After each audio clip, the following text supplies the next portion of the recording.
ഭാഗത്തുനിന്ന് വരുന്ന നെഗറ്റീവ് കമന്റ്സുകളോ തളർത്തലുകളോ കുത്തുവാക്കുകളോ ഒന്നും കേട്ട് ഡൗൺ ആയി പോകരുത്. അതൊക്കെ നിങ്ങളൊരു ഫ്യൂവൽ ആയിട്ട് ഒരു ഫോഴ്സ് ആയിട്ട് എടുത്തുകൊണ്ട് തന്നെ അതിന്റെ ഇരട്ടി ശക്തിയോടെ മുന്നോട്ട് പോകാനായിട്ട് ശ്രമിക്കുക. എങ്കിൽ നിങ്ങൾക്ക് ഉറപ്പായിട്ടും വിജയം ഉണ്ടാവും. ഹലോ, നമസ്കാരം. അപ്പൊ ഇന്ന് ഞാൻ വന്നിട്ടുള്ളത് ഏകദേശം ഒരു 2 മാസത്തെ കഠിന പ്രയത്നം കൊണ്ട്, നമ്മുടെ ഒരു 2 മാസത്തെ ഹാർഡ് വർക്ക് കൊണ്ട് എങ്ങനെ നമുക്ക് PSC ക്രാക്ക് ചെയ്യാമെന്നും അതുപോലെ തന്നെ എൻ്റെ പേഴ്സണൽ എക്സ്പീരിയൻസും ഞാൻ ട്രൈ ചെയ്ത് വിജയിച്ചിട്ടുള്ള കുറച്ച് മെത്തേഡ്സും നിങ്ങൾക്ക് ഷെയർ ചെയ്ത് തരാൻ വേണ്ടിയിട്ടാണ്. സോ ഇഷ്ടപ്പെടുകയാണെങ്കിൽ ആരും ഈ ചാനൽ സബ്സ്ക്രൈബ് ചെയ്യാനും അതുപോലെ തന്നെ നമ്മുടെ ലൈക്ക് ബട്ടൺ കൂടെ പ്രസ് ചെയ്യാൻ മറക്കണ്ട. അതുപോലെ നിങ്ങൾക്ക് ഇനി എന്തെങ്കിലും ഡൗട്ടോ കാര്യങ്ങളോ ഉണ്ടെങ്കിൽ ഓഫ് കോഴ്സ് നമ്മുടെ കമന്റ്സിലൂടെ നിങ്ങൾക്ക് എന്നോട് ചോദിക്കാവുന്നതാണ്. ഈ ഒരു വീഡിയോയിൽ ഞാൻ 2 കാര്യങ്ങളാണ് പ്രധാനമായിട്ടും ഇൻക്ലൂഡ് ചെയ്യാൻ ശ്രമിക്കുന്നത്. ആദ്യം നമ്മൾ PSCക്ക് വേണ്ടി പഠിക്കുന്ന സമയത്തുള്ള കുറച്ച് ടിപ്സും കാര്യങ്ങളും പറയുന്നുണ്ട്. അതിനുശേഷം എൻ്റെ പേഴ്സണൽ എക്സ്പീരിയൻസ്, ഞാൻ എങ്ങനെയാണ് ഒരു 2 മാസത്തെ പ്രയത്നം കൊണ്ട് LPSCയുടെ ലിസ്റ്റിൽ ഇടം നേടി എന്നുള്ള കാര്യങ്ങളാണ് പറയാനായിട്ട് പോകുന്നത്. അപ്പൊ ഈ ഒരു വീഡിയോ എന്ന് പറഞ്ഞിട്ടുണ്ടെങ്കിൽ എവിടെ പഠിച്ചു തുടങ്ങണം, എങ്ങനെ പഠിക്കണം എന്ന് അറിയാത്തവർക്കും അതുപോലെ തന്നെ കുറേ കാലം പഠിച്ചു പക്ഷെ എന്താണ് അതിനൊരു റിസൾട്ട് ഇല്ല, ഇങ്ങനെ ഇരിക്കുന്നവർക്കും ഈ വീഡിയോ എന്തായിരിക്കും കൂടുതൽ യൂസ്ഫുൾ ആകുമെന്നാണ് എനിക്ക് തോന്നുന്നത്. കാരണം എൻ്റെ കാര്യം പറയുകയാണെങ്കിൽ ഞാൻ എൻ്റെ ലൈഫിൽ 2ാമതായിട്ട് എഴുതുന്ന എക്സാമാണ് LPയുടെ എക്സാം. ആദ്യം ഞാൻ എഴുതിയിട്ടുണ്ടായിരുന്ന ഒരു WCPയുടെ എക്സാം ആയിരുന്നു. അത് കഴിഞ്ഞിട്ട് 2ാമതായിട്ടാണ് ഞാൻ LPയുടെ എക്സാം എഴുതുന്നത്. ആൻഡ് അത് കഴിഞ്ഞ് ഞാൻ 3ാമതായിട്ട് എഴുതുന്ന എക്സാം ആയിരുന്നു UPSCയുടെ എക്സാം. അപ്പോൾ ഈ 2ാമതും 3ാമതും ആയിട്ട് എഴുതിയിട്ടുള്ള LP UPയുടെ എക്സാമുകൾ രണ്ടും എനിക്ക് ക്രാക്ക് ചെയ്യാനും കഴിഞ്ഞിട്ടുണ്ടായിരുന്നു. LPയുടെ മെയിൻ ലിസ്റ്റിലും അതുപോലെ തന്നെ UPയുടെ സപ്ലിമെന്ററി ലിസ്റ്റിലുമാണ് എനിക്ക് ഇടം നേടാൻ കഴിഞ്ഞിട്ടുള്ളത്. കേവലം ചുരുങ്ങിയ സമയം കൊണ്ടുമാണ് ഞാൻ അതിലേക്ക് എത്തിപ്പെട്ടത്. അപ്പൊ ഇങ്ങനെയുള്ള കുറച്ച് കാര്യങ്ങളാണ് ഞാൻ നിങ്ങൾക്ക് ഈ വീഡിയോയിലൂടെ ഷെയർ ചെയ്ത് തരാനായിട്ട് പോകുന്നത്. അപ്പൊ ഈ വീഡിയോ ഞാൻ ചെയ്യാനുള്ള ഒരു സാഹചര്യം എന്താന്ന് വെച്ചിട്ടുണ്ടെങ്കിൽ, ഞാൻ ഇതിന് മുന്നേ എന്റെ LPSCയുടെ ഒരു ഇന്റർവ്യൂ എക്സ്പീരിയൻസ് ഷെയർ ചെയ്തുകൊണ്ട് ഒരു വീഡിയോ ഇട്ടിട്ടുണ്ടായിരുന്നു. ആ സമയത്ത് അതിൽ കുറെ പേര് കമന്റ്സ് ത്രൂ എന്നോട് ചോദിച്ചിട്ടുണ്ടായിരുന്നു, LPSCക്ക് വേണ്ടി എങ്ങനെ പഠിച്ചു, അതിലുപരി PSCക്ക് വേണ്ടി എങ്ങനെ പഠിച്ചു, ആ മെത്തേഡ്സ് ഒന്ന് ഷെയർ ചെയ്യാമോ, എങ്ങനെ നമുക്ക് ഈസി ആയിട്ട് PSC ക്രാക്ക് ചെയ്യാം എന്നൊക്കെ ചോദിച്ചിട്ട് കുറെ കമന്റ്സ് ഉണ്ടായിരുന്നു. പിന്നെ എനിക്ക് കുറെ പേര് പേഴ്സണൽ ആയിട്ടും എന്നോട് മെസ്സേജ് അയച്ച് ചോദിച്ചിട്ടുണ്ടായിരുന്നു. അപ്പൊ ഞാൻ കരുതി എന്തായാലും ഇനി കുറെ വെയിറ്റ് ചെയ്യിപ്പിച്ചു കൊണ്ട് പോകണ്ട, ഈ വീഡിയോ എന്തായാലും ഇപ്പൊ തന്നെ ചെയ്തേക്കാന്ന്. സത്യം പറഞ്ഞിട്ടുണ്ടെങ്കിൽ ഈ വീഡിയോ ഞാൻ ചെയ്യാൻ വിചാരിച്ചിട്ടുണ്ടായിരുന്നത് ഒരു നമ്മുടെ അഡ്വൈസ് മെമ്മോ ഒക്കെ കയ്യിൽ കിട്ടി, ജോലി കിട്ടി കഴിഞ്ഞിട്ട് ചെയ്യാനാണ്. അപ്പോഴാണ് അതിന് മൊത്തത്തിലൊരു പൂർണ്ണത വരുള്ളൂ. അതിനാവശ്യക്കാരുണ്ടാവുന്ന സമയത്ത് നമ്മൾ ചെയ്തിട്ടുണ്ടെങ്കിൽ മാത്രമാണല്ലോ അത് മറ്റൊരാൾക്കൂടെ ഉപകാരമായിട്ട് വരുള്ളൂ. അതുകൊണ്ടാണ് ഞാൻ ഈ വീഡിയോ ഇപ്പൊ തന്നെ ചെയ്യാന്ന് കരുതിയത്. എന്റെ കാര്യം പറയാന്നുണ്ടെങ്കിൽ, ഞാനിപ്പോൾ +2 കഴിഞ്ഞു, DLED കോഴ്സ് കഴിഞ്ഞതിന് ശേഷം ഇപ്പോൾ കറന്റ്ലി ഡിഗ്രി ചെയ്തുകൊണ്ടിരിക്കുകയാണ്. അതിൻ്റെ കൂടെയാണ് ഞാൻ PSCക്ക് വേണ്ടി പഠിച്ചിട്ടുണ്ടായിരുന്നത്. ആൻഡ് ഞാൻ ആകെ മെയിൻ 2 എക്സാമിന് വേണ്ടിയിട്ട് ഞാൻ പ്രിപ്പയർ ചെയ്തിട്ടുണ്ടായിരുന്നുള്ളൂ. അത് നമ്മുടെ LPSCയും UPSC ആയിരുന്നു. ഞാൻ 2 എക്സാമും മലപ്പുറം ജില്ലയിൽ തന്നെയായിരുന്നു എഴുതിയിട്ടുണ്ടായിരുന്നത്. അപ്പോൾ ആദ്യം നമ്മൾ OMR എക്സാം കഴിഞ്ഞു, അതിനുശേഷം നമ്മുടെ ഷോർട്ട് ലിസ്റ്റ് വന്നു, ഇന്റർവ്യൂ കഴിഞ്ഞു. അപ്പോൾ ഏകദേശം എനിക്ക് തോന്നുന്നു ഒരു 100%-ൽ ഒരു 50% ഞാൻ കംപ്ലീറ്റ് ചെയ്തിട്ടുണ്ട്. എന്തൊക്കെ പറഞ്ഞാലും അതിലൊരു പൂർണ്ണത വരണമെന്നുണ്ടെങ്കിൽ നമ്മൾ അഡ്വൈസ് മെമ്മോ കയ്യിൽ കിട്ടി നമ്മൾ ജോലിയിലേക്ക് പ്രവേശിക്കണം. എന്നാലും എൻ്റെ ഒരു അഭിപ്രായത്തിൽ ഏകദേശം ഒരു 50% കുഴപ്പമില്ലാണ്ട് തന്നെ ഞാൻ മുന്നോട്ട് വന്നിട്ടുണ്ട്. അപ്പൊ അതിലേക്ക് എന്നെ എത്തിച്ച് അതിനു വേണ്ടി എന്നെ ഹെൽപ്പ് ചെയ്തിട്ടുള്ള കുറച്ച് ഫാക്ടേഴ്സ് ആണ് ഞാൻ ഇന്ന് നിങ്ങളെ മുന്നിലേക്കും കൂടെ എത്തിക്കാനായിട്ട് പോകുന്നത്. ഓക്കെ, അപ്പൊ നമുക്ക് വീഡിയോയിലേക്ക് കിടക്കാം. ഫസ്റ്റ് വൺ എന്ന് പറഞ്ഞിട്ടുണ്ടെങ്കിൽ, ഞാൻ ഈ 2 മാസക്കാലം കൂടുതലായിട്ടും ഞാൻ ഫോളോ ചെയ്ത് പോകാൻ നോക്കിയിട്ടുണ്ടായിരുന്നത് നമ്മുടെ SCERT ടെക്സ്റ്റ് ബുക്കുകളായിരുന്നു. മെയിൻ ഫോക്കസ് കൊടുത്ത് പഠിക്കേണ്ടത് നമ്മുടെ സോഷ്യൽ അതുപോലെ സയൻസ്, ഈ 2 സബ്ജക്റ്റുകളും കുറച്ചും കൂടെ നമ്മുടെ SCERT കുറച്ചുകൂടെ പ്രാധാന്യം കൊടുത്തുകൊണ്ട് പഠിക്കാനായിട്ട് ശ്രമിക്കുക എന്നാണ് എനിക്ക് പറയാനുള്ളത്. ഞാൻ എഴുതിയിട്ടുണ്ടായിരുന്ന 2024 LPSC എക്സാമില് കുറേ ക്വസ്റ്റ്യൻസ്, ഇപ്പൊ നമ്മൾ ആ ക്വസ്റ്റ്യൻ പേപ്പർ എടുത്ത് നോക്കാന്നുണ്ടെങ്കിൽ 50%ഓളം ക്വസ്റ്റ്യൻസ് വന്നിട്ടുള്ളത് ടെക്സ്റ്റ് ബുക്ക് റിലേറ്റ് ചെയ്തിട്ടാണ്. സോ ചില കാര്യങ്ങൾ ഡയറക്റ്റ് ടെക്സ്റ്റ് ബുക്കിലുള്ള ക്വസ്റ്റ്യൻസ് ഉണ്ട്, അതുപോലെ തന്നെ റിലേറ്റഡ് ഫാക്ട്സ്. ഇങ്ങനെ 2 കാറ്റഗറി ആയിട്ട് നമുക്ക് അതിനെ തിരിക്കാനായിട്ട് സാധിക്കും. അപ്പൊ ഞാൻ എന്നോട് ആര് PSC കുറിച്ച് എന്തെങ്കിലും ഡൗട്ട് ചോദിച്ചു വന്നാൽ ഞാൻ ആദ്യം അവരോട് പറയുന്ന ഒരു കാര്യം എന്ന് പറഞ്ഞിട്ടുണ്ടെങ്കിൽ, ആദ്യം SCERT ടെക്സ്റ്റ് ബുക്കുകൾ നിങ്ങൾ പഠിച്ചിരിക്കണം.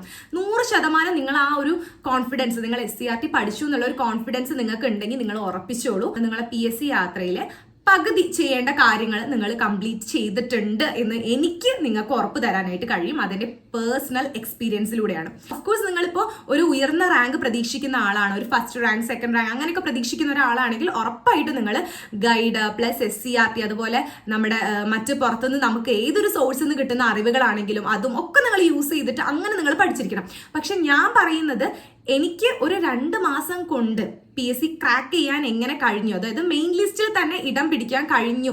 അപ്പൊ ഈ ഒരു കാര്യമാണ് ഞാൻ പറയുന്നത്. ഞങ്ങളുടെ സിലബസിൽ ഫസ്റ്റ് പോർഷനിൽ ആറ്റിങ്ങൽ കലാപം, അഞ്ചുതെങ്ങ് കലാപം അങ്ങനെ തുടങ്ങി, പിന്നെ പഴശ്ശിരാജ, വേലുത്തമ്പി ദളവം അങ്ങനെ പറഞ്ഞിട്ട് വരുന്നുണ്ട്. അതിനുശേഷം മെയിൻ പോർഷൻ എന്ന് പറഞ്ഞിട്ടുണ്ടെങ്കിൽ നവോത്ഥാനാണ്. അപ്പൊ ഈ നവോത്ഥാനം എന്ന് പറഞ്ഞിട്ടുള്ള ഈ ഒരു ഭാഗത്തിലേക്ക് എത്തുന്ന സമയത്ത് നമ്മളെ ഗൈഡ് നോക്കുമ്പോൾ കുറേ കാര്യങ്ങൾ നമുക്ക് വൈഡായിട്ട് പഠിച്ചു പോകാനുണ്ട്. എനിക്ക് ചുരുങ്ങിയ സമയമേ ഉള്ളൂ, ആ സമയത്തിനുള്ളിൽ എനിക്ക് കൂടുതൽ കാര്യങ്ങൾ പഠിക്കുകയും വേണം. പക്ഷെ എന്നാൽ എന്താണ്, ആ പഠിക്കുന്ന കാര്യങ്ങളോട്ട് എക്സാമിന് എനിക്ക് വരികയും വേണം. അപ്പൊ ഇങ്ങനെയൊക്കെ ആലോചിച്ചിരിക്കുന്ന സമയത്താണ് എനിക്ക് SCERTയുടെ ഐഡിയ കിട്ടിയിട്ടുണ്ടായിരുന്നത്. അങ്ങനെ ഞാൻ എന്ത് ചെയ്തു, ഈ നവോത്ഥാനം ഈ ഒരു ടോപ്പിക് ഗൈഡിൽ പഠിക്കുന്നതിന്റെ ഒപ്പം തന്നെ ഞാൻ കുറച്ചുകൂടി ഇമ്പോർട്ടൻസ് SCERT ടെക്സ്റ്റ് ബുക്കിന് കൊടുത്തു. അതായത് നമ്മുടെ 7th നമ്മുടെ SCERT ടെക്സ്റ്റ് ബുക്കിലെ നവകേരള സൃഷ്ടിക്കായി എന്ന് പറഞ്ഞിട്ടുള്ള ചാപ്റ്റർ സോഷ്യൽ സയൻസിലുണ്ട്. അതിൽ നമ്മളുടെ നവോത്ഥാന നായകന്മാരെ കുറിച്ചും അവർ നമുക്ക് നൽകിയിട്ടുള്ള പ്രധാന സംഭാവനകളെ കുറിച്ചൊക്കെ ചുരുങ്ങിയ വിവരങ്ങൾ, പക്ഷെ എന്താണ് ആ ഒരു 5-6 പേജേ ഉണ്ടാവുള്ളൂ ആ ഒരു ചാപ്റ്ററിൽ.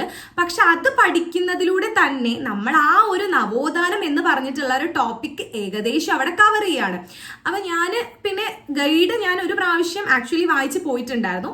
ബട്ട് ഞാൻ കൂടുതൽ ഇമ്പോർട്ടൻസ് കൊടുത്തിട്ടുണ്ടായിരുന്നു SCERT ആ ഒരു ചാപ്റ്ററിനായിരുന്നു. അപ്പൊ നിങ്ങൾ ഈ SCERT ടെക്സ്റ്റ് ബുക്കുകൾ പഠിക്കുന്ന സമയത്ത് തന്നെ എന്ത് ചെയ്യുക, സിലബസ് അധിഷ്ഠിതമായിട്ട് SCERT ടെക്സ്റ്റ് ബുക്കുകൾ പഠിക്കാനായിട്ട് ശ്രമിക്കാം. അതോടൊപ്പം തന്നെ ഇപ്പോഴത്തെ ഈ ഒരു നിലവിലെ സാഹചര്യം നമ്മൾ പരിഗണിക്കുകയാണെങ്കിൽ നമുക്കറിയാം കുറെ ക്ലാസ്സുകളിലെ ടെക്സ്റ്റ് ബുക്കുകൾ മാറ്റം വന്നിട്ടുണ്ട്. അപ്പൊ നമ്മൾ എന്ത് ചെയ്യുക, മാറ്റം അറിഞ്ഞു പഠിക്കുക എന്ന് പറയില്ല, അതുപോലെ ആ മാറിയ ടെക്സ്റ്റ് ബുക്കുകൾ എടുത്തു വെച്ചിട്ട് അതിൽ എന്ത് മാറ്റങ്ങളാണോ വന്നിട്ടുള്ളത് അതും നിങ്ങളുടെ സിലബസും താരതമ്യം ചെയ്തുകൊണ്ട് എന്ത് ചെയ്യുക, ആ ടെക്സ്റ്റ് ബുക്കുകൾ അനുസരിച്ച് പഠനം മുന്നോട്ട് കൊണ്ടുപോകാനായിട്ട് ശ്രമിക്കുക.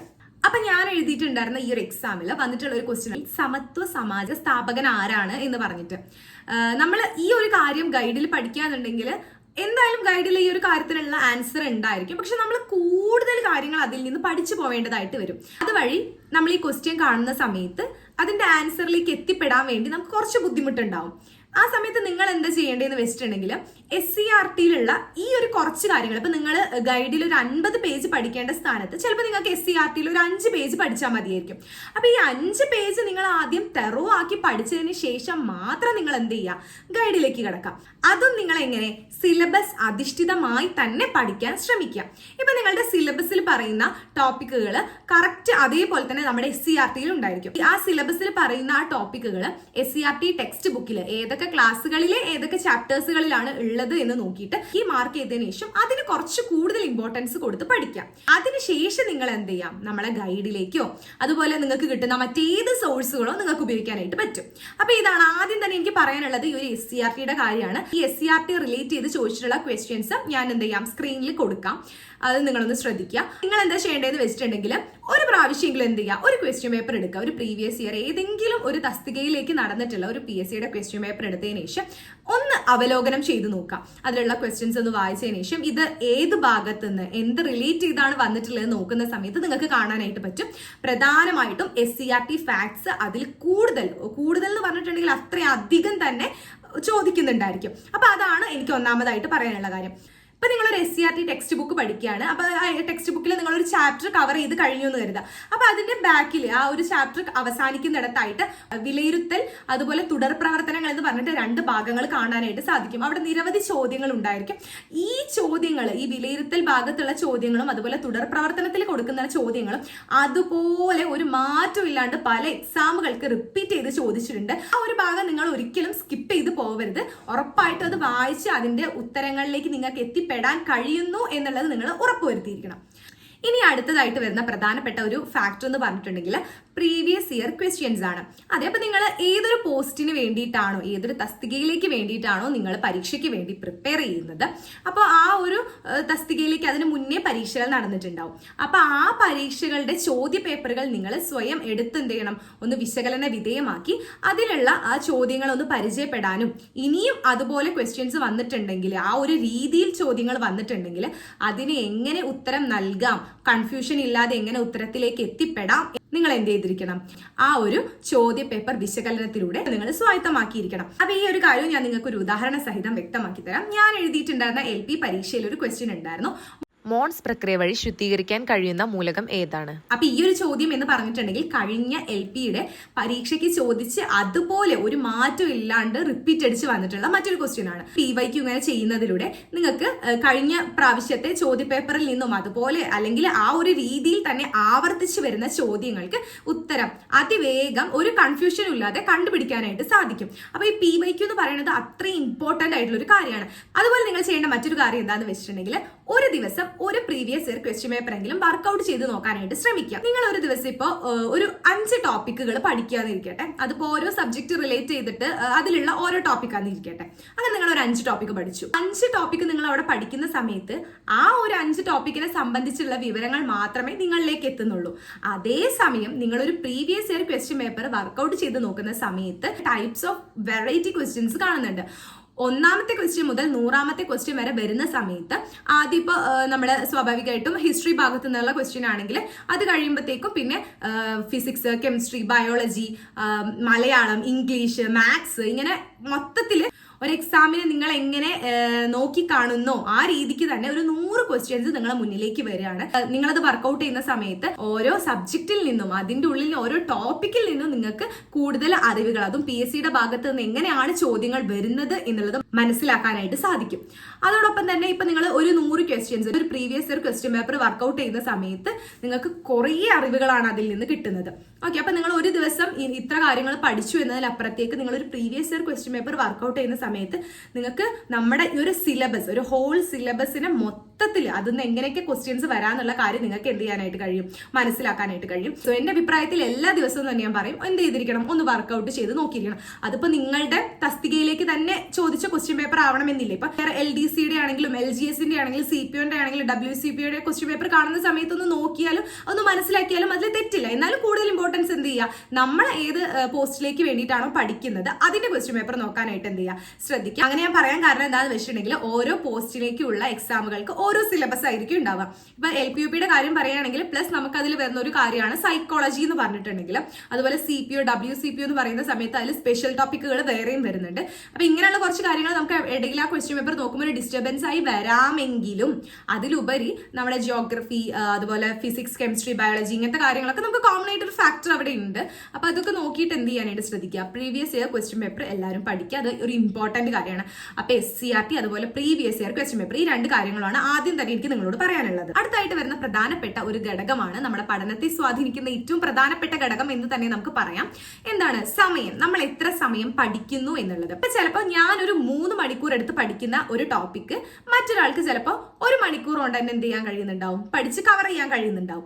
ആ സമയത്ത് അയാൾ 1 മണിക്കൂർ കൊണ്ട് ആ ഒരു ടോപ്പിക്ക് കവർ ചെയ്തു എന്ന് പറഞ്ഞ് ഞാൻ അവിടെ സങ്കടപ്പെടല്ല ചെയ്യേണ്ടത്. അവിടെ എനിക്ക് അത്ര സമയം പഠിക്കാൻ വേണമെന്ന് ഞാൻ മുന്നിൽ കണ്ടുകൊണ്ട് എന്റെ കുറച്ച് കൂടുതൽ സമയം ഞാൻ അവിടെ സ്പെൻഡ് ചെയ്തുകൊണ്ട് ആ കാര്യം ഞാൻ പഠിച്ചെടുക്കാൻ ശ്രമിക്കുകയാണ് അവിടെ ചെയ്യേണ്ടത്. ഇപ്പൊ PSC പഠിക്കുന്ന ഏതൊരു സ്റ്റുഡന്റ് ആണെങ്കിലും അവിടെ പ്രധാനമായിട്ടും ചെയ്യേണ്ട ഒരു കാര്യം എന്ന് പറയുന്നത് മറ്റൊരാളുമായിട്ട് നമ്മളെ കമ്പയർ ചെയ്യുന്നത് നമ്മൾ ആദ്യം ഒഴിവാക്കുക. മറ്റൊരാൾക്ക് അവരുടേതായ പോരായ്മകളും മേന്മകളും ഉണ്ടാവും, അതുപോലെ നമുക്കും എന്തുണ്ടായിരിക്കും, നമ്മുടേതായ മേന്മകളും പോരായ്മകളും ഉണ്ടായിരിക്കും. അപ്പൊ നമ്മുടെ മേന്മകൾ എന്താണ്, പോരായ്മകൾ എന്താണെന്ന് നമ്മൾ സ്വയം കണ്ടെത്തി അത് മനസ്സിലാക്കി നമ്മൾ പഠിച്ച് മുന്നോട്ട് പോകാനാണ് ശ്രമിക്കേണ്ടത്. അല്ലാതെ ഒരിക്കലും മറ്റൊരാളായിട്ട് നമ്മളെ സ്വയം നമ്മൾ കമ്പയർ ചെയ്യാനായിട്ട് ശ്രമിക്കരുത്. അതിനൊരു ഉത്തമ ഉദാഹരണം പറയാന്നുണ്ടെങ്കിൽ ഇപ്പൊ നമ്മൾ ഏതെങ്കിലും സ്ഥാപനത്തിലൊക്കെ പഠിക്കാൻ പോവുകയാണെങ്കിൽ അവിടെ ഡെയിലി എക്സാംസ് നടക്കുന്ന സമയത്ത് ചിലർക്ക് മാർക്ക് കൂടുതലായിരിക്കും, ചിലർക്ക് മാർക്ക് കുറവായിരിക്കും. ആ സമയത്ത് നിങ്ങൾ അവിടെ ഡൗണോ ഡെസ്പോ ഒന്നും ആവേണ്ട ആവശ്യമില്ല. മാർക്ക് കുറവ് കിട്ടുന്ന ആളപ്പോൾ അവിടെ എന്താ ചിന്തിക്കേണ്ടത്, എനിക്ക് കുറച്ചുകൂടെ കൂടുതൽ കാര്യങ്ങൾ പഠിക്കണം, കുറച്ചുകൂടെ ടൈം സ്പെൻഡ് ചെയ്ത് ഞാൻ പഠിക്കണം. അങ്ങനെയുള്ള കാര്യങ്ങൾ മനസ്സിലാക്കിക്കൊണ്ട് കൂടുതൽ എന്ത് ചെയ്യുക, ഹാർഡ് വർക്കും അതിനോടൊപ്പം തന്നെ സ്മാർട്ട് വർക്കും ചെയ്യുക. അല്ലാണ്ട് അതിന് പകരം നമ്മുടെ കൂടെയുള്ള നമ്മുടെ ഫ്രണ്ടിന് മാർക്ക് കൂടുതൽ കിട്ടുന്ന സമയത്ത് അവന് മാർക്ക് കൂടുതലാണ്, എനിക്ക് മാർക്ക് കുറഞ്ഞു പോയി, ഞാൻ പഠിക്കുന്നത് പോരെ, എന്റെ മെത്തേഡ്സ് കറക്റ്റ് അല്ലേ എന്ന് ആലോചിച്ച് തല പുണ്ണാക്കാതെ എന്ത് ചെയ്യാനായിട്ട് ശ്രമിക്കുക, നമ്മൾ നമ്മുടെ കയ്യിലുള്ള സമയം കൊണ്ട് നമ്മൾ കൂടുതൽ കാര്യങ്ങൾ പഠിച്ച് മുന്നിലേക്ക് എത്താനായിട്ടാണ് ശ്രമിക്കേണ്ടത്. അതുപോലെ തന്നെ നമ്മൾ ഇങ്ങനെ ക്വസ്റ്റ്യൻസ് ചെയ്ത് നോക്കുന്ന സമയത്ത് മേ ബി നമുക്ക് എന്തുണ്ടാവില്ല, കൂടുതൽ മാർക്ക് കാര്യങ്ങളൊന്നും കിട്ടിയിട്ടില്ലെങ്കിലും അത് നിങ്ങളുടെ കോൺഫിഡൻസ് ലെവലിനെ ഒട്ടും ബാധിക്കരുത്. നീ എന്റെ ഒരു അനുഭവം പറയാന്നുണ്ടെങ്കിൽ ഇതുപോലെയുള്ള എക്സാംസ് എഴുതുന്ന സമയത്ത് എനിക്ക് എപ്പോഴും ഉയർന്ന റാങ്കുകളിലോ കൂടുതൽ മാർക്കുകൾ ക്രാക്ക് ചെയ്യാനോ ഒന്നും കഴിഞ്ഞിട്ടുണ്ടാവില്ല. പക്ഷെ നമ്മൾ ഈ ഒരു നമ്മുടെ ഈ ഒരു LPSCയുടെ 2024 എക്സാം എനിക്ക് ക്രാക്ക് ചെയ്യാൻ കഴിഞ്ഞിട്ടുണ്ട്. അപ്പൊ നിങ്ങൾക്ക് ഇതുപോലെ മാർക്ക് കുറയാണ്, നിങ്ങൾ കരുതിയതുപോലെ എക്സാംസ് എന്ത് ചെയ്യാൻ കഴിയുന്നില്ല, അറ്റൻഡ് ചെയ്യാൻ കഴിയുന്നില്ല എന്നൊക്കെ വരുന്ന സമയത്ത് അവിടെ ഡൗൺ ആയി പോവാണ്ട് നിങ്ങൾക്ക് എവിടേക്കാണ് മാറ്റങ്ങൾ വരുത്തേണ്ടത് അവിടേക്ക് ഒന്ന് ടച്ചപ്പ് ചെയ്ത് മുന്നോട്ട് പോകാനായിട്ടാണ് ശ്രദ്ധിക്കേണ്ടത്. ഇനി അടുത്തായിട്ട് നിങ്ങൾ പഠിക്കുന്ന സമയം, ചിലർക്ക് രാവിലെ നേരത്തെ എഴുന്നേറ്റ് പഠിക്കുമ്പോഴായിരിക്കും കൂടുതൽ കാര്യങ്ങൾ പഠിക്കാനായിട്ട് സാധിക്കും. ബട്ട് ചിലരുടെ കേസ് നോക്കുകയാണെങ്കിൽ അവർക്ക് നൈറ്റ് അല്ലെങ്കിൽ ഒരു 2 മണി 3 മണി വരെയൊക്കെ എത്ര ടൈം അങ്ങനെ സ്പെൻഡ് ചെയ്തിട്ടുണ്ടെങ്കിലും കുഴപ്പമില്ല, ആ സമയത്തായിരിക്കും ചിലർ പഠിക്കാൻ കംഫർട്ടബിൾ ആയിട്ടുണ്ടാവുക. അപ്പൊ നിങ്ങൾ ആദ്യം എന്ത് തിരിച്ചറിയാം, നിങ്ങൾക്ക് ഏതൊരു ടൈമാണോ കംഫർട്ടബിൾ ആയിട്ടുള്ളത് ആ സമയം ചൂസ് ചെയ്തിട്ട് നിങ്ങൾ പഠിക്കാനായിട്ട് ശ്രമിക്കാം. പിന്നെ പറയേണ്ട മറ്റൊരു കാര്യം എന്താണെന്ന് വെച്ചിട്ടുണ്ടെങ്കിൽ, ഇപ്പൊ ഞാൻ പഠിക്കാൻ പോകുന്ന സമയത്ത് ഇങ്ങനെ കുറെ പേര് പറയുന്നത് കേട്ടിട്ടുണ്ട്, ഞങ്ങൾ ഉറക്കമൊഴിച്ച് 16 മണിക്കൂർ അല്ലെങ്കിൽ 18 മണിക്കൂർ പഠനത്തിന് വേണ്ടി മാറ്റി വെച്ചിട്ടുള്ള ദിവസങ്ങൾ ഉണ്ടായിട്ടുണ്ടെന്ന്. സത്യം പറഞ്ഞാൽ ആദ്യം അത് കേൾക്കുമ്പോൾ എനിക്കൊരു തമാശ പോലെ തോന്നിയിട്ടുണ്ടായിരുന്നത്. പിന്നെ നമ്മൾ ഈ പഠനത്തിന്റെ ട്രാക്കിലേക്ക് കടക്കുമ്പോഴായിരിക്കും വേണമെങ്കിൽ നമ്മൾ എന്താണ് 20 മണിക്കൂർ പഠനത്തിന് മാറ്റി വെച്ചിട്ട് 4 മണിക്കൂർ വരെ റെസ്റ്റിലേക്ക് പോകുന്ന അങ്ങനെയുള്ള സാഹചര്യം വരെ എനിക്ക് പേഴ്സണലി ഉണ്ടായിട്ടുണ്ട്. ഞാനെന്ന് പറഞ്ഞിട്ടുണ്ടെങ്കിൽ ഉറക്കത്തിനൊക്കെ അത്ര ഇമ്പോർട്ടൻസ് കൊടുക്കുന്ന ഒരാളാണ്. നമ്മൾ സാധാരണ ഉറങ്ങുന്നതിന്റെ ഒരു അരമണിക്കൂർ ഉറക്കത്തിലൊരു വേരിയേഷൻ ഉണ്ടെങ്കിൽ പോലും അതെന്റെ ഒരു ഹോൾ ഡേനെ തന്നെ ബാധിക്കും. പക്ഷെ ഞാൻ ഒരു 2 മാസം അത്രയും ഹാർഡ് വർക്ക് ചെയ്തുകൊണ്ട് തന്നെയാണ് ഈ ഒരു ലിസ്റ്റിൽ ഉൾപ്പെടാൻ കഴിഞ്ഞിട്ടുള്ളത്.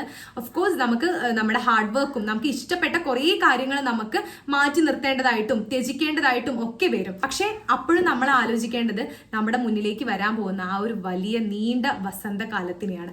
അതിനുവേണ്ടി നമ്മൾ എന്ത് ചെയ്യാനായിട്ട് ശ്രമിക്കുക, പഠിക്കാനായിട്ട് ശ്രമിക്കുക. കൂടുതൽ സമയം പഠനത്തിന് വേണ്ടി തന്നെ മാറ്റി വെക്കുക. ഞാനൊരു ടൈം ടേബിൾ തയ്യാറാക്കിയിട്ടുണ്ടായിരുന്നു, അതനുസരിച്ചായിരുന്നു ഞാൻ പഠിച്ചിട്ടുണ്ടായിരുന്നത്. ആ ഒരു ടൈം ടേബിളിൽ ഇപ്പൊ നമ്മൾ ഫുഡ് കഴിക്കാൻ ഞാനൊരു ടൈം കൊടുത്തിട്ടുണ്ടാവും. അതിപ്പോ ഒരു ഹാഫ് ആൻ അവർ ആയിരിക്കും ചിലപ്പോൾ കൊടുത്തിട്ടുണ്ടായിരിക്കും.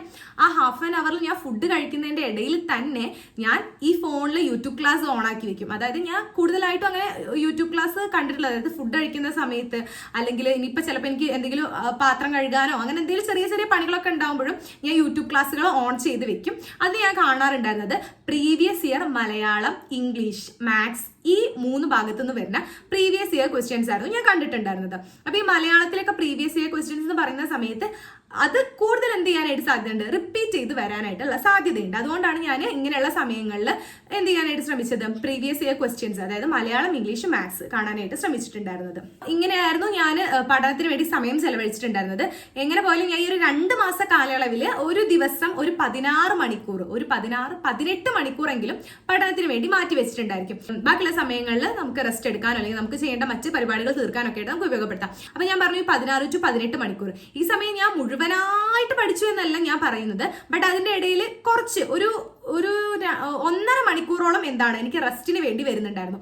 പക്ഷെ ആ ഒരു റെസ്റ്റ് എന്ന് പറഞ്ഞിട്ടുണ്ടെങ്കിൽ പൂർണ്ണമായിട്ടും ഞാൻ റെസ്റ്റ് ആയിട്ട് അങ്ങ് മാറ്റി വെക്കുകയല്ല ചെയ്തത്. അത് ലഞ്ച് ബ്രേക്ക്, അതുപോലെ തന്നെ നമ്മൾ കുറേ സമയം നമുക്ക് കണ്ടിന്യൂസ് ആയിട്ട് പഠിക്കാൻ കഴിയില്ല. അതിനിടയിൽ നമ്മൾ എന്ത് ചെയ്യേണ്ടി വരും, കുറച്ച് സമയം ഒരു 5 മിനിറ്റോ 10 മിനിറ്റോ ഒക്കെ ഒരു ഗ്യാപ്പ് കൊടുക്കേണ്ടതായിട്ട് വരും. ഉദാഹരണമായിട്ട് ഞാൻ പുസ്തകം വായിച്ച് പഠിക്കാൻ കരുതാം. അപ്പൊ അതിനിടയിൽ ഒരു റെസ്റ്റ് എന്ന് പറയുമ്പോൾ ഒരു 5 മിനിറ്റ് ഞാൻ ഫോണിൽ നോക്കുന്നുണ്ടായിരിക്കും. അപ്പൊ ആ ഫോണിൽ നോക്കുന്ന സമയത്ത് ഞാൻ മറ്റു കാര്യങ്ങളിലേക്കൊന്നും ചിതറിപ്പോകാതെ നമ്മൾ ഇൻസ്റ്റാഗ്രാമിലൊക്കെ തന്നെ നമുക്ക് കറണ്ട് അഫെയർ, അതുപോലെ ഈ സൊസൈറ്റിയിൽ നടക്കുന്ന ഇമ്പോർട്ടന്റ് ആയിട്ടുള്ള പല കാര്യങ്ങളും നമുക്ക് കാണാനായിട്ട് സാധിക്കും. അപ്പൊ അങ്ങനെയുള്ള കാര്യങ്ങൾ, അതുപോലെ യൂട്യൂബിലാണെങ്കിലും നമുക്കറിയാം നമുക്ക് പഠനവുമായി ബന്ധപ്പെടുത്തി നമ്മളെ സോഷ്യൽ മീഡിയ വളരെ അത്ഭുതകരമായ രീതിയിൽ തന്നെ ഉപയോഗപ്പെടുത്താനായിട്ട് സാധിക്കും. അപ്പൊ ആ ഒരു റെസ്റ്റ് എടുക്കുന്ന സമയത്തും നമ്മൾ ഈ ഒരു പഠനത്തിൽ നിന്ന് തെന്നി മാറാതെ എന്ത് ചെയ്യാം, ആ ഒരു സർക്കിളിന്റെ ഉള്ളിൽ തന്നെ നിന്നുകൊണ്ട് പഠനത്തിന് വേണ്ടി ഉപയോഗപ്പെടുത്താം. അതുപോലെ ഫുഡ് കഴിക്കുന്ന സമയത്താണെങ്കിലും വെറുതെ ലാവിഷായി ഫുഡ് കഴിച്ചുകൊണ്ടിരിക്കാണ്ട് നമ്മൾ കയ്യിലുള്ള ഈ ഒരു മൊബൈൽ ഫോൺ നമുക്ക് ഉപയോഗപ്പെടുത്തിക്കൊണ്ട് എന്ത് ചെയ്യാനായിട്ട് സാധിക്കും, ക്ലാസ്സുകൾ കാണാനോ അല്ലെങ്കിൽ മറ്റു രീതിയിൽ പ്രീവിയസ് ഇയർ ക്വസ്റ്റ്യൻസ് വർക്ക്ഔട്ട് ചെയ്യാനോ ഒക്കെ നമുക്ക് സാധിക്കും. അപ്പൊ അങ്ങനെയൊക്കെ ചെയ്തിട്ട് എന്ത് ചെയ്യാം, ഒരു 16 to 18 മണിക്കൂർ ഒരു ദിവസം നിങ്ങൾ പഠിക്കാനായിട്ട് ശ്രമിക്കുക. അതും വീണ്ടും ഞാൻ പറയുന്നു, സിലബസിൽ അധിഷ്ഠിതമായി SCERT ടെക്സ്റ്റ് ബുക്കുകളിൽ ഊന്നി നിന്നുകൊണ്ടുള്ള പഠനം തന്നെ നിങ്ങൾ ഉറപ്പാക്കണം. ഈ SCERT ടെക്സ്റ്റ് ബുക്ക് വിട്ട് നിങ്ങൾ ഒരു കളിക്കും പോണ്ട. SCERT പഠിക്കുന്നതിലൂടെ തന്നെ നിങ്ങളെ PSCയുടെ ഒരു പകുതി പാത സഞ്ചരിച്ചു എന്ന് തന്നെ ഞാൻ പറയും. ആ ഒരു കാര്യത്തിന് വേണമെങ്കിൽ ഞാൻ നിങ്ങൾക്ക് ഗ്യാരണ്ടി തരാം. SCERT പഠിച്ചുകൊണ്ട് നിങ്ങൾക്ക് ഒരു നഷ്ടം ഉണ്ടാവില്ല, മറിച്ച് നിങ്ങൾക്ക് പല നേട്ടങ്ങളും ഈ ഒരു SCERT പഠിക്കുന്നതിലൂടെ നിങ്ങൾക്ക് കിട്ടുന്നതായിരിക്കും. അപ്പൊ ഈ ഒരു കാര്യമാണ് ടൈം മാനേജ്മെന്റിനെ കുറിച്ച് പറയാനുള്ളത്. അപ്പൊ നിങ്ങൾ എന്ത് ചെയ്യുക, മറ്റുള്ളവർ പറയുന്നൊന്നും കേൾക്കണ്ട. നിങ്ങൾക്ക് ഏത് സമയമാണോ കൂടുതൽ കംഫർട്ടബിൾ ആയിട്ടുള്ളത് ആ ഒരു സമയം പഠനത്തിന് വേണ്ടി യൂസ് ചെയ്യാനായിട്ട് ശ്രമിക്കുക. അപ്പൊ എന്റെ കേസ് പറയുകയാണെങ്കിൽ എനിക്ക് രാവിലെ എണീറ്റ് പഠിക്കുന്നത് അത്രയ്ക്ക് അങ്ങോട്ട് കണ്ട് എഫക്റ്റീവ് അല്ല. സോ ഞാൻ രാത്രി സമയങ്ങളിൽ എനിക്ക് എത്ര സമയം ഇരിക്കുന്നതിലും ബുദ്ധിമുട്ടില്ല. അപ്പൊ ഞാൻ രാത്രി സമയം കൂടുതൽ ഇരുന്ന് പഠിച്ചിട്ട് രാവിലെ കുറച്ച് ലേറ്റായി എഴുന്നേക്കുന്ന കൂട്ടത്തിലാണ്. ലേറ്റ് എന്ന് പറയുമ്പോൾ ഒരു 10 മണി ആ ഒരു റേഞ്ചിലേക്കൊന്നും പോവില്ല, ഒരു 6:30 7 മണി ആ ഒരു സമയമാകുമ്പോഴേക്കും രാവിലെ എഴുന്നേക്കും. അതുപോലെ രാത്രി ഒരു 2 മണി 2:30 ആ ഒരു ടൈം വരെ സ്പെൻഡ് ചെയ്ത് പഠിക്കും. പിന്നെ അതിനിടയിൽ ചിലപ്പോൾ കൂടും, ചിലപ്പോൾ നമ്മളെ സമയം നമ്മൾ എടുക്കുന്ന സമയം കൂടും, ഉറക്കത്തിന്റെ സമയം നമ്മളവിടെ കുറയ്ക്കേണ്ടതായിട്ട് വരും. 3 മണി 4 മണി വരെ ഇരുന്ന് പഠിച്ചിട്ട് ബാക്കി സമയത്ത് കുറച്ച് സമയം കിടന്ന് ഉറങ്ങേണ്ടി വരും. അങ്ങനെയൊക്കെ ചെയ്ത് നമ്മൾ എന്ത് ചെയ്യുക, മാക്സിമം ഒരു ദിവസം എന്ത് ചെയ്യാനായിട്ട് ശ്രമിക്കാം, ഒരു 16 മണിക്കൂർ. അല്ലെങ്കിൽ ബിഗിനേഴ്സ് ആണെങ്കിൽ എന്ത് ചെയ്താൽ മതി, സ്റ്റാർട്ടിങ്ങിലാണെങ്കിൽ നമുക്ക് അത്ര സമയമൊന്നും പഠിക്കാൻ കഴിഞ്ഞെന്ന് വരില്ല. അപ്പൊ നമ്മൾ എന്ത് ചെയ്യാനായിട്ട് ശ്രമിക്കുക, ആദ്യം ഒരു 2 മണിക്കൂർ പഠിക്കുക, പിന്നെ ഒരു 4 മണിക്കൂർ പഠിക്കുക, പിന്നെ ഒരു 6 മണിക്കൂർ പഠിക്കുക, പിന്നെ 6 മണിക്കൂർ 8 മണിക്കൂർ ആക്കുക, 8 മണിക്കൂർ 10 മണിക്കൂർ ആക്കുക. അങ്ങനെ നമ്മൾ എന്ത് ചെയ്യുക, കൂട്ടി കൊണ്ടുവന്നിട്ട് നമ്മുടെ പഠനത്തിനുള്ള സമയം നമ്മൾ എന്ത് ചെയ്യുക, എത്ര കിട്ടുമോ അത്രയും നമ്മൾ പഠിക്കാനായിട്ട് ശ്രമിക്കുക. ഇപ്പൊ ഈ പഠന സമയത്തിന്റെ കാര്യം പറയുമ്പോൾ തന്നെ ഞാൻ പറഞ്ഞു എന്താണ്, ഒരു 16 to 18 മണിക്കൂറോളം ഞാൻ പഠിച്ചിട്ടുണ്ടായിരുന്നു എന്ന്. അപ്പൊ നമ്മൾ അതിനനുയോജ്യമായിട്ട് നമുക്ക് ഒരു ടൈം ടേബിൾ കൂടി നമ്മൾ എന്ത് ചെയ്തിരിക്കണം, സെറ്റ് ചെയ്തിരിക്കണം. അപ്പൊ ആ ടൈം ടേബിളിനെ കുറിച്ച് നിങ്ങൾക്ക് കൂടുതൽ അറിയാൻ താല്പര്യം ഉണ്ടെങ്കിൽ നിങ്ങൾ എന്ത് ചെയ്യുക, കമന്റ് സെക്ഷനിൽ ചോദിച്ചാൽ മതി, നമുക്കത് വേറൊരു വീഡിയോ ആയിട്ട് ചെയ്യാവുന്നതാണ്. ഇങ്ങനെ കൂടുതൽ സമയം പഠനത്തിന് വേണ്ടി സ്പെൻഡ് ചെയ്ത് പഠിക്കുമ്പോഴും നമ്മുടെ ഹെൽത്തിന്റെ കാര്യം നമ്മൾ അവിടെ ഒട്ടും മറന്നു പോകരുത്. കാരണം നമ്മുടെ മെന്റൽ ഹെൽത്തും ഫിസിക്കൽ ഹെൽത്തും നമ്മൾ ഒരുപോലെ ഡിപ്പെൻഡ് ചെയ്യുന്ന 2 ഘടകങ്ങളാണ്. അപ്പൊ അതാരും മറന്നു പോകരുത്. റെസ്റ്റിന് അതിൻ്റെതായ പ്രാധാന്യം നമ്മൾ കൊടുത്തിരിക്കണം. നമുക്ക് റെസ്റ്റ് എടുക്കേണ്ട സമയത്ത് റെസ്റ്റ് എടുത്ത് നമ്മളെ ബോഡിയെ ഒന്നുകൂടി ഒന്ന് ഉഷാറാക്കിയതിന് ശേഷം മാത്രം നിങ്ങൾ പഠിക്കാനായിട്ട് ശ്രമിക്കുക. എന്നാലും ഒരു എക്സാമിന്റെ 2 months മുന്നേ നിങ്ങൾ ഇങ്ങനെ കുറച്ച് കഷ്ടപ്പെട്ട് പഠിക്കുന്നതിന് വലിയ കുഴപ്പമില്ല. പക്ഷെ എക്സാം അടുത്ത് കഴിഞ്ഞ് അതിന്റെ ഒരു 2-3 ആഴ്ച മുന്നേ നിങ്ങൾ എന്ത് ചെയ്യാനായിട്ട് ശ്രമിക്കുക, നമ്മുടെ വിശ്രമത്തിന് കൂടെ കുറച്ച് പ്രാധാന്യം കൊടുത്തുകൊണ്ടുള്ള പഠനത്തിന് ഊന്നൽ നൽകിക്കൊണ്ട് പോവാം. കുറെ പേര് ഇങ്ങനെ ടെൻഷനായിട്ട് കണ്ടിന്യൂസ് ആയിട്ട് നോൺ സ്റ്റോപ്പ് ആയിട്ട് പഠിച്ച് മുന്നോട്ട് പോകുന്നവരുണ്ടാവും. അവരെന്ത് ചെയ്യുക, ഓക്കെ പഠനം നമുക്ക് ആവശ്യമാണ്, ബട്ട് ഓഫ് കോഴ്സ് അതിന്റെ കൂടെ നമുക്ക് ബോഡിക്ക് കുറച്ച് റെസ്റ്റ് കൂടി ഉണ്ടെങ്കിൽ മാത്രമേ നമുക്ക് എന്ത് ചെയ്യാനായിട്ട് കഴിയുള്ളൂ, നമുക്ക് നമ്മുടെ പഠനം മുന്നോട്ട് നല്ല രീതിക്ക് കൊണ്ടുപോകാൻ പറ്റുള്ളൂ. മറ്റൊരു കാര്യം പറയാന്ന് വെച്ചിട്ടുണ്ടെങ്കിൽ നമ്മൾ കൂടുതൽ സെലക്റ്റീവ് ആയിട്ട് പഠിക്കണം. ഇപ്പൊ ഈ ബിഗിനേഴ്സ് ഒക്കെ ആണെങ്കിൽ അവർക്ക് എങ്ങനെ പഠിക്കണം എന്നതിനെ കുറിച്ച് കൂടുതൽ ഐഡിയയും കാര്യങ്ങളൊന്നും ഉണ്ടാവില്ല. അപ്പൊ നിങ്ങൾ ആദ്യം തന്നെ ചെയ്യേണ്ടത്, നിങ്ങൾക്ക് ഒരു സിലബസ് ഉണ്ടാവും, ആ സിലബസ് അധിഷ്ഠിതമായിട്ട് പഠിക്കാനായിട്ട് ശ്രമിക്കുക. നമ്മൾ ഗൂഗിളിലൊക്കെ നോക്കി കഴിഞ്ഞിട്ടുണ്ടെങ്കിൽ നമുക്ക് അതിന്റെ PDF കാര്യങ്ങളൊക്കെ ഏതൊരു തസ്തികയിലേക്കാണോ നിങ്ങൾ പഠിക്കാൻ വേണ്ടി ഉദ്ദേശിക്കുന്നത് അതിന്റെ സിലബസ് നിങ്ങൾക്ക് ഗൂഗിളിൽ നിന്ന് ഡയറക്റ്റ് ഡൗൺലോഡ് ചെയ്ത് എടുക്കാവുന്നതാണ്. അപ്പൊ അതനുസരിച്ച് സെലക്റ്റീവ് ആയിട്ട് പഠിക്കുക. എന്താണ് ഈ സെലക്റ്റീവ് ആയിട്ട് പഠിക്കുക എന്നുള്ളതുകൊണ്ട് നമ്മൾ ഉദ്ദേശിക്കുന്നത്, അതായത് നമ്മൾ തെരഞ്ഞെടുത്ത് ഇമ്പോർട്ടന്റ് ആയിട്ടുള്ള കാര്യങ്ങൾ നമ്മൾ തെരഞ്ഞെടുത്ത് പഠിക്കാനുള്ള ഒരു കഴിവ് നമ്മൾ നേടിയിട്ടുണ്ടായിരിക്കണം. ഞാൻ നേരത്തെ പറഞ്ഞ പോലെ നിങ്ങൾക്ക് ഒരു നവോത്ഥാനത്തിനെ കുറിച്ച് ഒരു 50 പേജ് പഠിക്കാനുണ്ട്. അതുപോലെ നിങ്ങൾ SCRT ടെക്സ്റ്റ് ബുക്കിൽ ഒരു 5 പേജാണ് പഠിക്കാനുള്ളത്. വൈഡ് ആയിട്ടുള്ള ഈ 50 പേജ് പഠിക്കുന്നതിനപ്പുറത്തേക്ക് ഈ ഒരു 5 പേജ് പഠിച്ചതിന് ശേഷം എന്ത് ചെയ്യാൻ ശ്രമിക്കുക, ഈ ഒരു 50 പേജുകളിലേക്ക് പോകാനായിട്ട് ശ്രദ്ധിക്കുക. ഏതൊരു തരത്തിലാണ് ക്വസ്റ്റ്യൻസ് റിപ്പീറ്റ് ചെയ്ത് വരുന്നത് ആ മോഡലുള്ള ക്വസ്റ്റ്യൻസ് നിങ്ങൾ തിരഞ്ഞെടുക്കുക. ആ രീതിയിൽ പഠനം മുന്നോട്ട് കൊണ്ടുപോകാനായിട്ട് ശ്രമിക്കുക. ഓരോ ടോപ്പിക്കും വെറുതെ പഠിച്ചു പോവുക എന്നുള്ളതിനപ്പുറത്തേക്ക്, ഫോർ എക്സാമ്പിൾ ഇപ്പൊ നിങ്ങൾ പഠിക്കുകയാണ് ഒരു ടോപ്പിക് അന്തരീക്ഷ പാളികൾ എന്ന് പറഞ്ഞിട്ട്, അപ്പൊ നിങ്ങൾ നേരെ നമ്മുടെ SCRTയിലുണ്ട്, അതുപോലെ എന്താണ് നമ്മുടെ ഗൈഡിലുണ്ട് ഈ ഒരു ടോപ്പിക്, നേരെ പോയി ഈ ഒരു 2 ഭാഗത്തു നിന്നുള്ള ക്വസ്റ്റ്യൻസോ അല്ലെങ്കിൽ ആ ഒരു ടോപ്പിക് എടുത്ത് പഠിക്കാണ്ട് അതിന് മുന്നേ ചെയ്യേണ്ട ഒരു പ്രധാനപ്പെട്ട കാര്യം എന്താണെന്ന് വെച്ചിട്ടുണ്ടെങ്കിൽ അതുമായി റിലേറ്റ് ചെയ്ത് മുന്നേ നമ്മുടെ പരീക്ഷകൾക്ക് ചോദിച്ചിട്ടുള്ള ക്വസ്റ്റ്യൻസ് അതിന്റെ മാതൃക എടുക്കുക. ആ മാതൃക അടിസ്ഥാനമാക്കിയിട്ട് ആ ടോപ്പിക്കിനെ നിങ്ങളൊന്ന് തരംതിരിച്ച് ആ രീതിയിൽ പഠിക്കുക. എങ്കിൽ മാത്രമേ നിങ്ങൾക്ക് എന്ത് ചെയ്യാനായിട്ട് കഴിയുള്ളൂ, കൂടുതലായിട്ട് ആ ഒരു ഭാഗത്തെ മനസ്സിലാക്കാനും ആ ഭാഗത്ത് നിന്ന് ഇങ്ങനെയാണ് ക്വസ്റ്റ്യൻസ് വരുന്നത് എന്ന് അറിഞ്ഞിട്ടുണ്ടെങ്കിൽ പിന്നെ എന്താണ് ആ ഒരു രീതിയിൽ പഠിച്ച് മുന്നേറാനായിട്ട് സാധിക്കുള്ളൂ. അപ്പോൾ നിങ്ങൾ ഒരു ടോപ്പിക് കാണുമ്പോഴത്തേക്കും വേഗം അത് പോയി പഠിക്കാതെ ആ ഒരു ഭാഗത്ത് നിന്ന് മുന്നേ എങ്ങനെയാണോ PSC ക്വസ്റ്റ്യൻസ് ചോദിച്ചിട്ടുള്ളത് ആ ഒരു മെത്തേഡ് കൂടി മനസ്സിലാക്കിയതിന് ശേഷം എന്താണ് അതും കൂടെ ഒന്ന് അറിഞ്ഞ് പഠിക്കാനായിട്ട് ശ്രമിക്കുക. പിന്നെ ശ്രദ്ധിക്കേണ്ട മറ്റൊരു പ്രധാനപ്പെട്ട കാര്യം, നമ്മൾ ഇത്രയൊക്കെ കാര്യങ്ങൾ പഠിച്ചു, അതിനുശേഷം നമ്മൾ കൂടുതൽ കാര്യങ്ങൾ പിന്നെ പഠിച്ച് മുന്നോട്ട് പോകും. ആ സമയത്ത് നമ്മൾ ആദ്യം പഠിച്ച കാര്യങ്ങൾ നമ്മൾ അവിടെ മാറ്റി വെക്കാണ്ട് അതും നമ്മൾ ഇടയ്ക്കൊന്ന് പൊടി തട്ടി കൊടുക്കണം. അതായത് നമ്മളെ റിവിഷനും പഠനത്തിൽ ഇമ്പോർട്ടന്റ് ആണ്.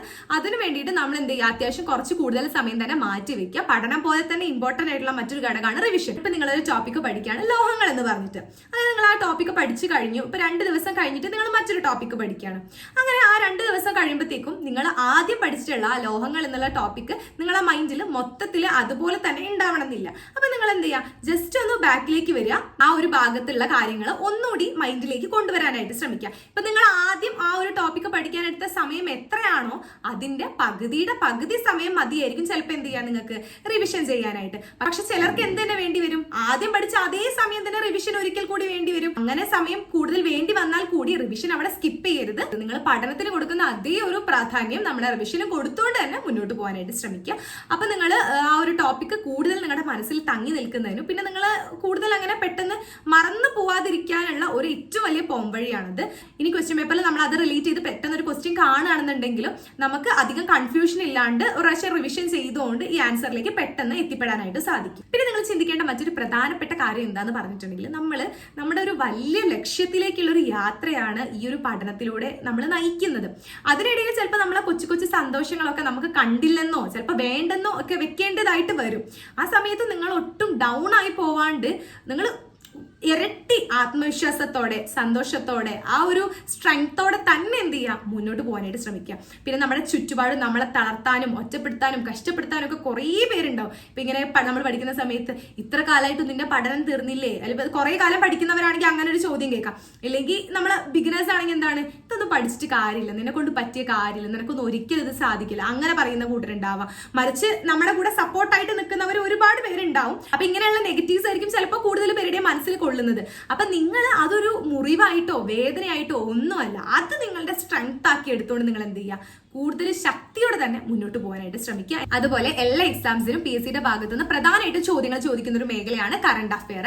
അപ്പൊ നിങ്ങൾ സോഷ്യൽ മീഡിയ ത്രൂ അല്ലെങ്കിൽ എന്ത് ചെയ്യുക നമ്മളെ ന്യൂസ് TV ന്യൂസ് മുഖേനയോ അല്ലെങ്കിൽ മറ്റ് സോഴ്സുകളിലൂടെയൊക്കെ എന്ത് ചെയ്യുക നിങ്ങൾ നിരന്തരം ഡെയിലി അപ്ഡേറ്റഡ് ആയിക്കൊണ്ടിരിക്കുക. ഒരു ദിവസം ഇന്ന കാര്യം നടന്നു എന്നുള്ളത് നിങ്ങൾ എന്ത് ചെയ്തിരിക്കണം അറിഞ്ഞിരിക്കണം. പ്രധാനപ്പെട്ടിട്ടുള്ള നമ്മുടെ സമൂഹത്തിൽ നടക്കുന്നതായിട്ട് നമ്മുടെ ചുറ്റുപാട് നടക്കുന്നതായിട്ട് നമ്മുടെ ലോകത്തിൽ നടക്കുന്നതായിട്ടുള്ള എല്ലാ കാര്യങ്ങളും നിരന്തരം അപ്ഡേറ്റഡ് ആയിട്ട് അതിനെക്കുറിച്ച് കൂടുതൽ കാര്യങ്ങൾ അറിഞ്ഞുകൊണ്ട് മനസ്സിലാക്കിക്കൊണ്ടിരിക്കുക എന്നുള്ളതാണ് കറണ്ട് അഫയേഴ്സിനെ കുറിച്ച് പറയാനുള്ളത്. ഇപ്പൊ ഈ കറണ്ട് അഫയേഴ്സ് എന്ന് പറയുമ്പോൾ കൂടുതൽ പേരും ചെയ്യുന്ന ഒരു പ്രധാനപ്പെട്ട കാര്യം എന്താന്ന് പറഞ്ഞിട്ടുണ്ടെങ്കിൽ എല്ലാ കാര്യങ്ങളും ഇപ്പോൾ 2 മാസം നടക്കുന്ന പ്രധാനപ്പെട്ട കാര്യങ്ങളെല്ലാം എന്ത് ചെയ്യുക ആ 2 മാസത്തിന്റെ എൻഡിൽ കൊണ്ടുവച്ച് പഠിക്കാനായിട്ടാണ് ശ്രമിക്കുക. അപ്പൊ ആ ഒരു മെത്തേഡ് മാറ്റിയിട്ട് നിങ്ങൾ എന്ത് ചെയ്യുക ഓരോ ദിവസം നടക്കുന്ന കാര്യങ്ങൾ എന്ത് ചെയ്യുക അന്നേ ദിവസം തന്നെ നിങ്ങൾ സ്വയം അപ്ഡേറ്റഡ് ആയിട്ട്, അതായത് ഇപ്പൊ കാര്യം എല്ലാവരുടെ കയ്യിലും ഇപ്പൊ ഫോണൊക്കെ ഉണ്ട്. അപ്പൊ ഈ ഫോണൊക്കെ യൂസ് ചെയ്തിട്ട് നമുക്ക് ഇങ്ങനെയുള്ള കാര്യങ്ങൾ അനായാസം നമ്മളെ വിരൽ തുമ്പുകളിലേക്ക് കിട്ടുന്നതാണ്. അപ്പൊ ഇങ്ങനെയുള്ള കാര്യങ്ങൾ നമ്മൾ കൂടുതൽ അപ്ഡേറ്റ് ആവാൻ വേണ്ടിയിട്ട് ഒന്നും ആലോചിക്കേണ്ടതോ അല്ലെങ്കിൽ മറ്റ് സോഴ്സുകളിലേക്ക് തേടി പോവേണ്ടതോ ഒന്നുമില്ല.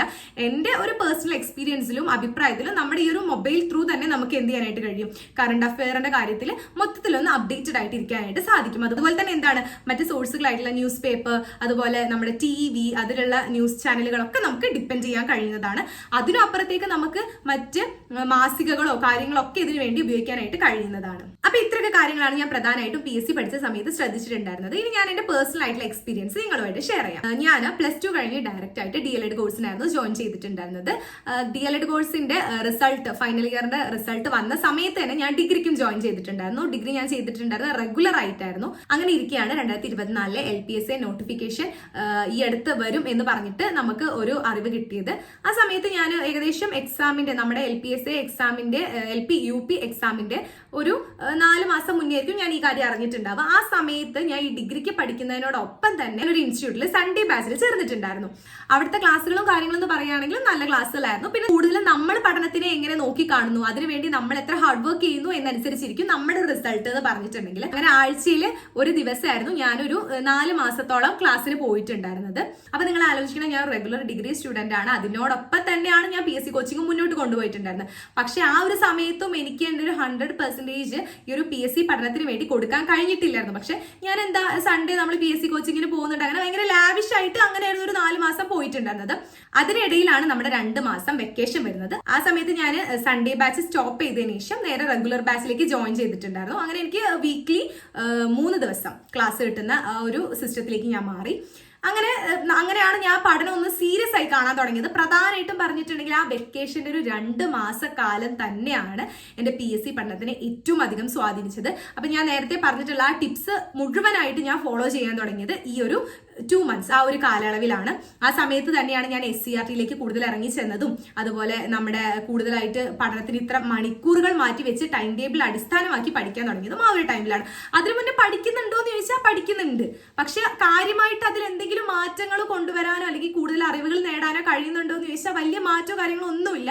പക്ഷെ ആ ഒരു 2 മാസക്കാലത്തിൽ ഞാൻ നിങ്ങളോട് നേരത്തെ പറഞ്ഞിട്ടുള്ള ടിപ്സുകൾ ഫോളോ ചെയ്ത് തന്നെയാണ് എൻ്റെ ഒരു PSC ജേണിയിൽ ആ ഒരു ലിസ്റ്റിലേക്ക് എത്തിപ്പെടാനിടയായ സാഹചര്യം എന്ന് തന്നെ ഞാൻ പറയും. ഞാൻ പറഞ്ഞല്ലോ, ഞാൻ ഡിഗ്രിക്ക് പഠിക്കുന്നതിന്റെ ഇടയിൽ തന്നെയായിരുന്നു ഞാൻ ആദ്യം PSCക്കും കൂടെ വേണ്ടി ട്രൈ ചെയ്തിട്ടുണ്ടായിരുന്നത്. ആ സമയത്ത് ഞാനിങ്ങനെ ബസ്സിലൊക്കെ പോകുന്ന സമയത്താണെങ്കിലും വെറുതെ ടൈം അവിടെ വേസ്റ്റ് ചെയ്ത് കളയാണ്ട് എന്തെങ്കിലും ചെറിയ ഷോർട്ട് നോട്ടൊക്കെ യൂസ് ചെയ്തിട്ട് ബസ്സിലിരുന്ന് പഠിക്കാൻ ശ്രമിക്കുമായിരുന്നു. അതുപോലെ ഇപ്പോൾ കോളേജിൽ എത്തിക്കഴിഞ്ഞാൽ നമുക്ക് ചില ഫ്രീ പീരീഡുകൾ കിട്ടുകയാണ്, അല്ലെങ്കിൽ എന്തെങ്കിലും കാര്യം കൊണ്ട് നമ്മളെ കോളേജ് ഇപ്പോൾ പെട്ടെന്ന് ഉച്ചയ്ക്ക് വിടുകയാണ്, അല്ലെങ്കിൽ നമുക്ക് അവിടെ എന്തെങ്കിലും ലീവോ കാര്യങ്ങളോ ഒക്കെ കിട്ടുന്ന സമയത്തും ഞാൻ അത് PSCക്ക് വേണ്ടി അതിനുവേണ്ടി പഠിക്കാൻ വേണ്ടി ഉപയോഗിച്ചിട്ടുണ്ടായിരുന്നു. ഇപ്പൊ ഞാൻ BA Malayalam final year student ആണ്. അപ്പൊ നമ്മൾ കോളേജിൽ പോകുന്ന സമയത്താണെങ്കിലും അവിടെയുള്ള സാർമാർ നമുക്ക് പഠിക്കാൻ വേണ്ടിയിട്ട് PSCക്ക് പഠിക്കാൻ വളരെയധികം സപ്പോർട്ടായിരുന്നു. കാര്യങ്ങൾ നമുക്ക് കൂടുതലായിട്ട് പറഞ്ഞു തരിക, അവരുടെ എക്സ്പീരിയൻസ് നമുക്ക് ഷെയർ ചെയ്ത് തരിക. അതുപോലെ ഇപ്പൊ ഞാൻ അവസാനമായിട്ടൊരു ഇന്റർവ്യൂ വീഡിയോ ഷെയർ ചെയ്തിട്ടുണ്ടായിരുന്നു. ആ ഇന്റർവ്യൂയുടെ മുന്നേ തന്നെ ഞങ്ങൾ HOD ആയിട്ടുള്ള സാറ് എങ്ങനെ നമുക്ക് ഇന്റർവ്യൂവിനെ അഭിമുഖീകരിക്കാം, ഒരു ഭയവും കൂടാതെ അഭിമുഖീകരിക്കാം എന്നുള്ള കാര്യത്തിനെ കുറിച്ചൊക്കെ കുറെ കാര്യങ്ങൾ ഞങ്ങൾക്ക് പറഞ്ഞു തന്ന് ഞങ്ങളെ ഹെൽപ്പ് ചെയ്തിട്ടുണ്ടായിരുന്നു. അങ്ങനെ നമുക്ക് കോളേജിൽ നിന്നാണെങ്കിലും മൊത്തത്തിലൊരു സപ്പോർട്ട് ഉണ്ടായിരുന്നു. അവിടെ ഒരു ഫ്രീ ആയിട്ട് ഒരു ടൈം കിട്ടുകയാണെങ്കിലും നമ്മളോട് ആരും പഠിക്കരുതെന്നോ അല്ലെങ്കിൽ വേറെ വല്ല ആക്ടിവിറ്റി ചെയ്യാനോ ഒന്നും നമ്മളോട് അവിടെ പ്രഷർ ചെയ്യുന്നില്ല. ആ സമയത്ത് നമുക്ക് എന്ത് ചെയ്യാൻ, നമുക്ക് ആ സമയം പഠനത്തിന് വേണ്ടി ഉപയോഗിക്കാം. അപ്പൊ ഞാൻ പറഞ്ഞു വന്നത് ഇത്രയേ ഉള്ളൂ. നിങ്ങൾക്ക് ഏതൊരു ടൈം ഫ്രീ കിട്ടുകയാണെങ്കിലും അത് നിങ്ങൾ എന്ത് ചെയ്യുക, ഒരു PSC പഠിക്കുന്ന അത്രയും ആത്മാർത്ഥതയോടെ പഠിക്കുന്ന ഒരു സ്റ്റുഡന്റ് ആണെങ്കിൽ അത് പഠനത്തിന് വേണ്ടി മാറ്റിവെക്കാനായിട്ട് ശ്രമിക്കുക. എന്റെ പേഴ്സണൽ ലൈഫിലെ കുറച്ച് കാര്യങ്ങൾ പറയാന്നുണ്ടെങ്കിൽ എനിക്ക് ഈ PSC പഠനത്തിന് തടസ്സമായിട്ട് ഒരു ബാരിയർ ആയിട്ട് എനിക്ക് അവിടെ മറ്റൊരു കാര്യം ഉണ്ടായിരുന്നില്ല, മറ്റൊരു ബാധ്യതയോ അല്ലെങ്കിൽ അതിനിടയിൽ ജോബോ ഒരു കാര്യമില്ല. എനിക്ക് 24 hours എന്ത് ചെയ്താൽ മതി, പഠിച്ചാൽ മാത്രം മതി, വേറൊരു ഡ്യൂട്ടിയോ കാര്യങ്ങളോ ഒന്നും എനിക്കില്ല. അപ്പൊ ആ ഒരു കാര്യം എന്റെ പഠനത്തെ സ്വാധീനിച്ചതിൽ ഏറ്റവും വലിയ ഒരു കാര്യം തന്നെ ഞാൻ പറയും.